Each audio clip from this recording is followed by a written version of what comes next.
Welcome to News from the State, where we bring you the reports, developments across Nigeria's 36 states. I am Sahid Aribisala. We'll begin in the nation's capital, where a non-governmental organization, Being Human Foundation for the Less Privileged, has distributed over 200 solar power systems to vulnerable households. The initiative, geared towards improving energy access, is supported by the Energy Commission of Nigeria. TVC News' Jokadisa reports. While Nigerians still strive to have uninterrupted electricity supply, this non-governmental group, supported ably by one of the government agencies, is putting smiles on the faces of underserved communities. At a time Nigeria is exploring alternatives to national grid, the solar energy comes handy. The initiative, spearheaded by this non-governmental body, seeks to provide sustainable alternatives to expensive and unreliable power sources for low-income families in Abuja, the nation's seat of power. The official launch brings together government officials and private citizens, showcasing the need for collaboration between the public and private sectors. More than 200 solar energy home systems are distributed to beneficiaries, with plans for wider nationwide distribution. The organization seeks collaboration with other agencies and corporate organizations desirous to uplift the less privileged. Power is our problem in Nigeria, and we have to come together to support the government in achieving success when it comes to energy. And that is why I picked the hardest one. I could have picked the smallest one, but I just don't want to be like some of the NGOs that you give something to them today, by the end of a month, they don't have anything to show for it because it's not sustainable. The government acknowledges the efforts and reiterates the need for partnership between it and private individuals. Complementing the efforts of government by providing such initiative, I think will go a long way in helping people solve their energy needs, especially at the grassroots level. Some of the beneficiaries foresee greater opportunities with the gesture. This particular solar distribution will help a lot, especially during this downtime of power.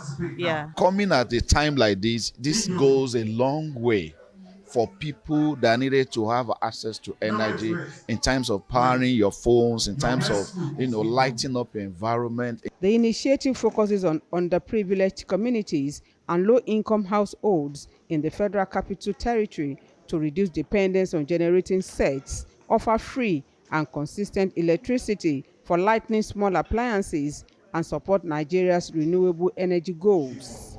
Joke Adisa, TVC News, Abuja. Joke Adisa joins me now from the nation's capital. Joke, in that report you mentioned that over 200 solar power systems were distributed. And from the millions of households in the nation's capital, how were these ones, the beneficiaries, selected?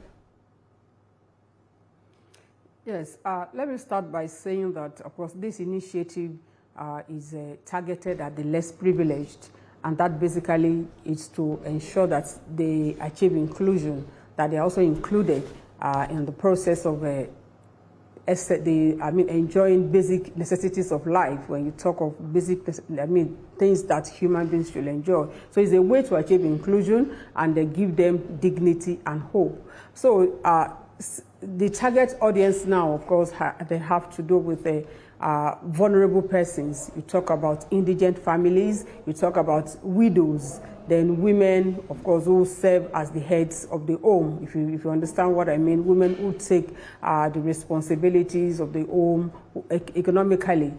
They are the ones there for the children, even for the husband and all that. So this is targeted at them, and also the society, the underserved communities, really. So these are the target audience, and the group, of course, this say it's usually a painstaking effort to ensure that they go to the rural communities, to ensure that the beneficiaries, of course, are the ones who take part in the initiative.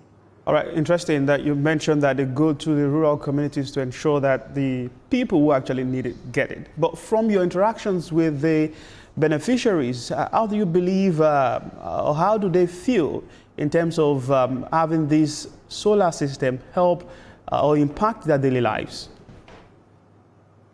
Yes, well, from what we are able to gather from them, of course, it's a thing of joy. Even being able to be included as beneficiary, of course, is a huge thing for these rural people when you actually go down the rural communities and see. And so it's a way, as we saw it, to ensure that, you know, even in parts, we still have in parts of the country where you don't have access to the national grid. And so this, of course, comes handy. It comes very useful for them, where they are able to charge their phones. They are also able to lighten up their community. We have communities, even as we speak, where you have total darkness. They have never even seen what electricity means, what it is to have electricity. And so giving them this opportunity is indeed a very great one. And so they relish it, and some of them are even thinking, of course, of beginning some businesses with it. And so, okay, you come charge your phone and pay me some money. Of course. Joke Adisa for us right there in the nation's capital, Abuja. Thank